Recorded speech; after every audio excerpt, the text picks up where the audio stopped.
শহীদ আবু সাইদের ছবি মুছে জঙ্গি বলে আখ্যায়িত করেছে একজন নারী। আপনারা যারা সোশ্যাল মিডিয়া ইউজ করেছেন তারা অনেকেই দেখেছেন একজন নারী যে শহীদ আবু সাইদ যে কিনা রাইফেল এবং বন্দুকের সামনে নিজের বুকটাকে টান টান করে দিয়েছিল, যে আমাদেরকে বাক স্বাধীনতা দিয়েছে, আমরা বাক স্বাধীনতা পেয়েছি, সুন্দরভাবে কথা পর্যন্ত বলতে পেরেছি। সেই অন্যায়ের সামনে যখন সে নিজেকে বুকটাকে এমনভাবে টান টান করে দিয়েছে, সকল ভয়কে দূরে সরিয়ে দিয়ে সে এমনভাবে দাঁড়িয়েছিল রাইফেল আর বন্দুকের সামনে, সে দুনিয়া থেকে বিদায় নিয়েছে।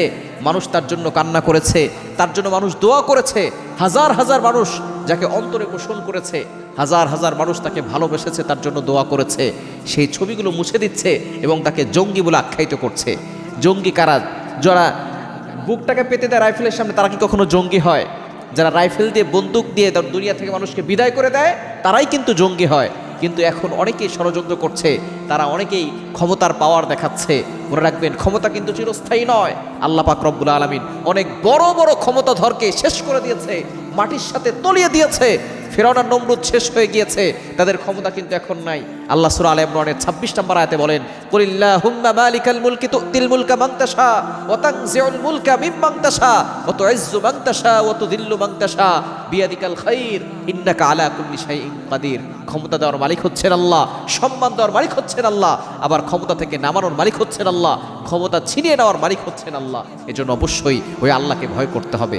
আল্লাহকে ভয় করুন। যারা জুলাই যোদ্ধা ছিল, যারা এমনভাবে মানুষকে বাক স্বাধীনতা দিয়েছে, তারা তাদের হাতটাকে, অনেকেই তাদের হাত বিচ্ছিন্ন হয়ে গেছে শরীর থেকে, পা বিচ্ছিন্ন হয়ে গেছে, অনেকে জীবন দিয়েছে। তাদেরকে রেসপেক্ট করতে হবে, তাদেরকেও সম্মান করতে হবে। আমরা অনেকে ক্ষমতার পাওয়ার দেখে অনেকে এখন তাদেরকে অপরাধী করে তাদেরকে গ্রেফতার করানোর ব্যবস্থা করছি। মনে রাখবেন, ক্ষমতা কিন্তু চিরস্থায়ী নয়, গতি কিন্তু চেঞ্জ হয়ে যেতে পারে যে কোনো সময়। এজন্য সতর্ক থাকতে হবে। আল্লাহর ভয় অন্তরে রাখুন। আল্লাহ পাক রব্বুল আলামিনের ভয় যদি অন্তরে থাকে, তাহলে সকল অন্যায় থেকে আমরা দূরে সরে আসতে পারি।